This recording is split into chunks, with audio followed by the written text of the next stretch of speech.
দেশের 4টি নদীর পানি বিপদসীমার উপর দিয়ে বয়ে যাচ্ছে। 2টি জেলার নিম্নাঞ্চলে বন্যা দেখা দিয়েছে। শঙ্কায় রয়েছে আরও 3 জেলা। দেশের বিভিন্ন স্থানে ভারী থেকে অতি ভারী বৃষ্টি হচ্ছে, এতে বেড়ে চলেছে নদ নদীর পানি।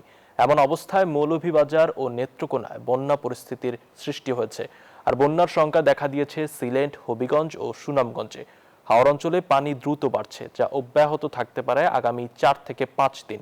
বুধবার সংবাদ সম্মেলনে এসব তথ্য দিয়েছে পানি উন্নয়ন বোর্ডের বন্যা পূর্বাভাস ও সতর্কীকরণ কেন্দ্র। গতকালকে থেকে আমাদের দেশের উত্তর পূর্বাঞ্চলের 2টি জেলার মোট 4টি নদী আজকে বিপদসীমার উপর দিয়ে প্রবাহিত হচ্ছে।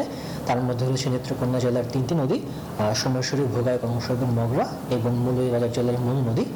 এই 4টি নদী বিপদসীমার উপর দিয়ে প্রবাহিত হচ্ছে এবং নতুন করে পানি সমতল বৃদ্ধি পাওয়ার কারণে আগামী 24 ঘন্টার মধ্যে হবিগঞ্জ জেলার নদী সংলগ্ন নিম্নাঞ্চলে এবং এর পরবর্তীতে সিলেট এবং সুনামগঞ্জ জেলার নিম্নাঞ্চলে বন্যা পরিস্থিতির ঝুঁকি রয়েছে।